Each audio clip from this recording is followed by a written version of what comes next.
Bonjour à tous et bienvenue sur ma chaîne YouTube. Je suis Sigrid et je suis ravie de vous retrouver, vous les natifs du signe de la Balance, pour ce qui va donc être votre taroscope pour ce mois de mai 2017. D'ores et déjà, merci beaucoup pour votre écoute attentive. Et donc pour ceux et celles qui me découvrent, bienvenue à vous. Et voici donc la façon dont je procède. Donc tout d'abord, vous le voyez ici face à vous, un tirage effectué avec le tarot de Marseille. Donc les trois cartes principales par rapport à votre ligne de guidance sont déjà face à vous et les autres cartes qui sont autour ont bien entendu leur importance également. Elles vont apporter un complément d'information et je vais donc retourner ces cartes au fur et à mesure de l'interprétation. Ce tirage sera par ailleurs accompagné de trois cartes d'un autre oracle de guidance qui s'appelle les portes de l'intuition et enfin je clôture avec une dernière carte d'un autre oracle de guidance qui s'appelle le langage secret des couleurs de Ina Segal. D'ores et déjà, merci beaucoup pour votre écoute attentive ainsi que vos nombreux soutiens à la chaîne avec vos abonnements ou vos nombreux retours, que ce soit donc ici dans les commentaires ou que ce soit en privé via mail ainsi que les réseaux sociaux. Alors, point de vue de votre tirage, donc vous le voyez ici face à vous, une combinaison assez particulière, on peut le dire. Donc avec de gauche à droite la carte du diable, ensuite la carte de la lune et enfin tout à droite l'arcane 13 ou l'arcane sans nom. Quand je vois cette combinaison-là de cartes, personnellement, si je devais traverser ce genre de paysage, la première réflexion qui me viendrait à l'esprit, ce serait: il faut que je sorte de là, il faut que je puisse m'extirper de cette situation, à l'image de l'arcane sans nom ici, qui évolue et qui laisse radicalement une sorte de paysage, une sorte de cauchemar derrière lui. Alors pour certains d'entre vous, ce ne sera pas littéralement, bien entendu, un cauchemar, ça peut être une situation épineuse, ça peut être un lieu de vie, ça peut être une situation qui ne vous agrée plus. Et l'arcane sans nom, donc il fait table rase, il va de l'avant et il cherche à se reconstruire dans un ailleurs, dans quelque chose qui est plus authentique par rapport à la vision que l'on a de la vie. Donc ça peut représenter quand même un grand changement ici. Et donc l'arcane sans nom pourrait avancer en se disant: il faut que je sorte de là, il faut que je règle la situation, il faut que je fasse place nette, en laissant donc le passé au passé, en laissant le trouble derrière soi. Le diable pouvant représenter ici avec la lune donc tout ce qui est de l'ordre du trouble ou une erreur ou quelque chose qui n'est pas bon pour vous donc derrière, et se reconstruire vers quelque chose de tout à fait nouveau, comme la carte qui est d'ailleurs ici en complément d'information, à savoir la carte de l'empereur, où là on retrouve le plan bien concret des choses, on retrouve une situation bien carrée et où on a le contrôle sur les événements. C'est vrai que la situation ici dans le diable, la lune et l'arcane sans nom peut sembler quelque peu anxiogène. Il n'y a pas de personnage humain dans ces trois cartes-là, donc il peut y avoir ici une forme de mise en garde ou de signal que vous êtes en train de traverser quelque chose, de régler, de faire face et de laisser donc quelque chose derrière soi. Ici, comme l'indiquent les cartes qui sont en complément d'information de la lune, à savoir la carte de l'ermite et la carte de la papesse, ces deux cartes-là vont nous parler de sagesse, d'étude de la situation et enfin tirer les choses au clair, parce que dans la carte de la lune, les périmètres de la situation peuvent être quelque part flous. On n'a pas nécessairement une vision très claire de ce qu'on est en train de traverser. On peut avoir une forme d'instinct avec la carte de la lune, mais donc avec la papesse et l'ermite, on va étudier la situation en profondeur afin d'agir correctement, comme l'indique la carte de l'arcane sans nom. Donc ici, la papesse et l'ermite rajoutent un côté sérieux à la combinaison avec le cœur de votre tirage, ici représenté par la lune. On examine le passé et ensuite on se dirige vers quelque chose de nouveau, en emportant évidemment son expérience, mais en reconstruisant quelque chose de tout à fait neuf, avec la volonté donc dans l'empereur de retrouver un terrain rationnel et dans lequel on a le contrôle. La papesse et l'ermite ici vont nous indiquer qu'il vaut mieux rationaliser, il vaut mieux étudier, sous-peser d'ailleurs les différents éléments ici, comme vous avez en plus de ça la carte de la justice, car les trois premières cartes ici que vous avez, donc le diable, la lune et l'arcane sans nom, ce sont des cartes qui vont nous parler d'instinct. Les cartes qui sont en complément d'information, donc l'empereur, l'ermite, la papesse et la justice, vont parler de rationalité. Là, on a des personnages humains auxquels on peut éventuellement s'identifier. Oui, je veux avoir le contrôle sur la situation. Je souhaite avoir les renseignements. Je souhaite agir avec sagesse et je souhaite que cela se passe dans l'équilibre. Alors que ce que l'on est en train de traverser nous renvoie à cette peur inconsciente qui est je ne sais pas comment agir avec sagesse, je n'ai pas encore tous les éléments en main, je ne sais pas comment récupérer le contrôle et je ne sais pas quelle est l'attitude juste. Donc ici les trois premières cartes vont nous indiquer qu'il y a quelque chose à régler et les cartes qui sont en complément d'information vont vous indiquer ici la meilleure façon d'agir, à savoir essayer ici d'avoir comme tous les regards dans l'empereur, l'ermite et la papesse regardent vers la gauche, ça se dirige clairement vers la justice, vers le fait de regarder les choses en face et de retrouver l'équilibre. Et la justice, elle est rationnelle, elle ne laisse pas de place par rapport ici aux peurs inconscientes qui pourraient la bloquer dans l'action. Elle pèse les éléments en puissance dont elle a à disposition, ou elle va à la recherche de ces informations-là, elle les soupèse et ensuite, en âme et conscience, elle pourra trancher afin de récupérer le contrôle. La justice est ici signe d'intelligence et non pas de peur comme on pourrait avoir dans les trois premières cartes.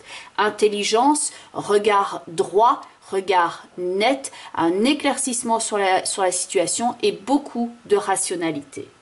Ça va vous permettre donc, en l'occurrence, si tel est le cas, de vous libérer d'une situation qui peut être épineuse ou douloureuse.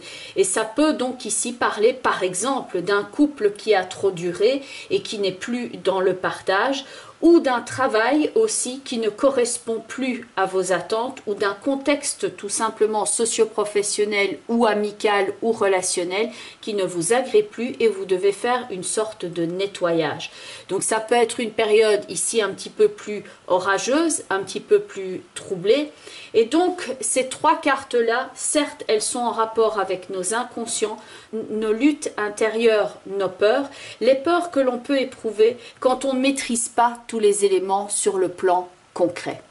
Certains vont aussi aspirer à ce changement annoncé par l'arcane sans nom, du style vivement que je mette ce changement derrière moi, vivement que je mette cette situation derrière moi, vivement que j'applique cette transition et que je puisse me reconstruire, vivement que je remette de l'ordre et du permanent, du concret et du contrôle dans ma vie. La carte de l'empereur va représenter justement l'ordre, le permanent, le concret et le contrôle sur la situation. Et tout commence ici avec ces regards qui sont portés sur la justice. Donc plutôt que de laisser place ici à vos peurs inconscientes, rappelez-vous de votre capacité ici de décision, d'équilibre et d'intelligence et d'avoir les éléments qui sont fonctionnels et rationnels à disposition afin de prendre votre décision avec intelligence et non pas mue par la peur. Dans les deux cartes qui sont ici tout au-dessus, donc nous avons dans un premier temps la carte de l'amoureux et ensuite à droite la carte de la roue de fortune. Donc là on a les différents éléments, on peut peser les pour et les contre. Et dans l'amoureux et la roue de fortune, ça pourrait être un jour oui, un jour non, on ne sait pas trop, on n'a pas encore les bons éléments, on peut hésiter. Donc ça peut représenter votre hésitation, comme ça peut représenter aussi les discussions au sein de plusieurs personnes, d'un groupe, voire d'un couple. C'est tout ce qui va être de l'ordre du bon choix et des questionnements que l'on peut avoir. quel est le bon choix, quel est le mauvais choix. C'est mouvant avec la carte de la roue de fortune et le personnage qui est central dans la carte de l'amoureux hésite éventuellement entre deux possibilités. Il a son libre arbitre, il est en train de peser le pour et le contre, il a peut-être un choix de raison et un choix qui va être le choix du cœur, et l'arcane sans nom qui est ici au futur indique qu'un choix va être appliqué. Donc ici, il faut regarder les choses en ramenant le plus possible le calme en soi, être à l'écoute, comme l'indiquent la papesse et l'ermite, à l'écoute de sa voix intérieure, à l'écoute de sa rationalité, le silence, l'étude, avant de poser l'acte. Il vaut mieux ici poser son regard sur le long terme et tous les regards se tournent donc ici vers la justice. La justice qui peut donc être une carte qui représente la justice mais aussi votre faculté de décision, tout ce qui va représenter la signature ou l'arrêt d'un contrat, la probité, l'intégrité aussi, les règles de conduite, les règles que l'on se fixe et les règles que l'on se doit de respecter. Elle est ici très rationnelle et ne se laisse pas aller à ses peurs. Donc tous ces regards vont se porter ici sur l'équilibre, la stabilité, la logique, la probité, tout ce qui va être représentatif aussi des lois et de l'administration. L'empereur qui est ici signale « Je veux retrouver mon contrôle sur la situation, c'est moi qui décide de la direction maintenant à prendre dans ma vie » et il va représenter aussi le fait de passer à l'action pour réaliser ses objectifs personnels avec succès et enfin retrouver des bases solides après ce terrain ici marécageux et disons problématique qui pourrait être dans la carte de la lune, surtout entouré de ces deux cartes-là. Point de vue des cartes des portes de l'intuition, la première carte qui sort assez rarement d'ailleurs au niveau du jeu, mais qui reparle vraiment ici de ce passage avec l'arcane sans nom. Cette carte s'appelle la fin du passé et avec ce fond qui est noir alors que c'est un jeu qui est très coloré pour les autres cartes, on a vraiment ici comme un rappel de l'arcane sans nom avec cette fleur blanche qui rappelle le personnage de l'arcane sans nom qui avance résolument et qui va vers une nouvelle vie et le fond noir avec le sol. Cette carte-ci vous indique que c'est le moment, quelle que soit votre situation, de laisser maintenant le passé au passé afin de vous reconstruire vers un ailleurs, vers quelque chose de mieux.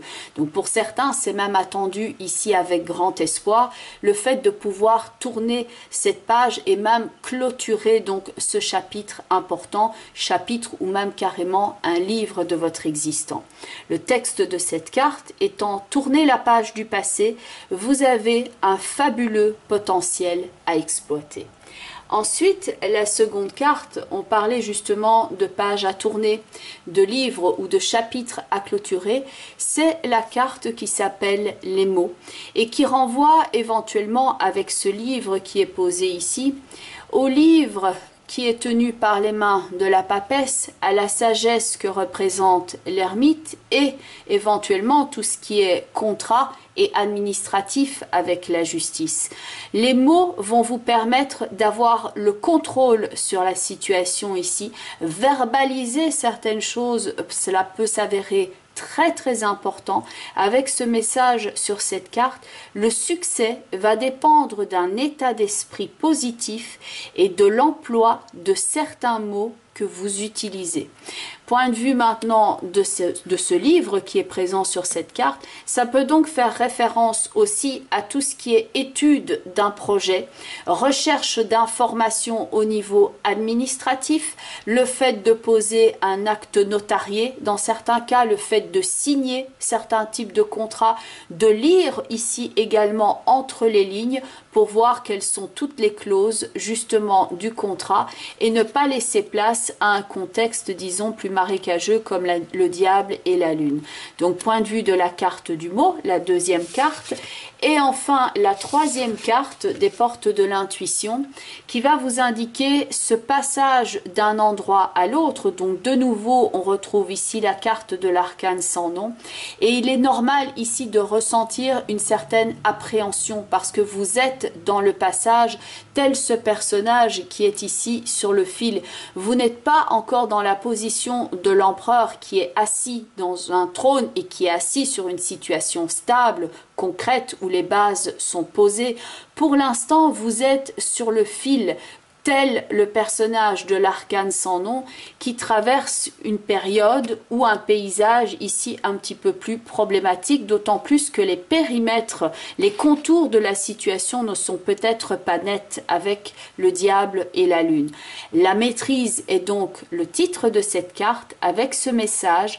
Pour passer dans la maîtrise, et le contrôle est donc indiqué par l'empereur, pour passer dans la maîtrise, il vous faut accepter le chaos. Il prouve que votre vie change. Et enfin, la dernière carte, qui est donc la carte couleur du jeu de Ina Segal, c'est la couleur bordeaux avec ce texte « Réveillez votre passion ». Qu'est-ce qui vous anime ici? Est-ce que vous avez peur du futur parce que vous êtes dans une situation depuis trop longtemps et que le changement est dur à effectuer?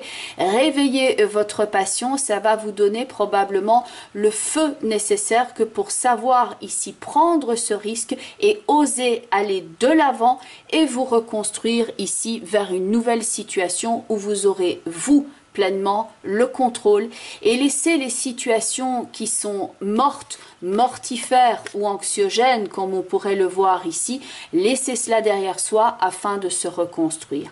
La carte Bordeaux avec donc ce texte « Réveillez votre passion » peut vous conduire à votre but de vie et à concrétiser vos rêves. Elle peut vous aider également à vous redynamiser quand il y a des moments où vous n'avez pas le moral, ce qui peut effectivement être le cas avec la lune ou le diable, ou que vous êtes tout simplement en baisse d'énergie. Donc cette couleur, elle vous aide à vous redynamiser et à retrouver votre chemin quand vous vous sentez un petit peu perdu. Bien entendu, on est dans le cadre ici d'un tirage global. Tout le monde n'est pas évidemment avec le même parcours, donc il s'agit ici de transposer également par rapport à ce que vous êtes en train de vivre très concrètement. Ça peut prendre des visages quelque peu différents, mais toutefois vous pouvez avoir un complément d'information en regardant la vidéo qui correspond à votre signe ascendant, ainsi que la vidéo qui correspond au positionnement en signe de la lune dans votre thème astrologique de naissance. Vous aurez comme cela un panorama le plus complet possible dans ce qui reste quand même un tirage global, bien entendu. Pour ceux et celles qui ont une situation bien spécifique et qui souhaiteraient en débattre lors d'une consultation privée afin d'avoir un éclaircissement sur leur situation, je mets toutes les informations en bas de la vidéo pour me joindre. Donc vous avez mon site web, vous avez mon adresse email. Sur le site web, il y a une page contact où il y a un formulaire, donc vous pouvez le remplir et rentrer directement en contact avec moi. Sinon, vous avez mon adresse email en dessous dans le champ donc de l'information de la vidéo. Et vous pouvez me retrouver par ailleurs sur la plupart des réseaux sociaux, Twitter, Instagram et Facebook. Je vous souhaite donc ici une période propice pour reprendre votre contrôle ici sur la situation, d'effectuer les bons choix avec rationalité, avec calme et surtout en regardant ce qui vous tient à cœur aussi et bien entendu de réveiller ici votre passion comme l'indique la carte Bordeaux. Je vous souhaite un excellent mois de mai et je vous dis à très bientôt et encore merci pour votre soutien et vos nombreux abonnements, ça me touche beaucoup. Merci à vous et prenez bien soin de vous. Au revoir les balances et à très bientôt.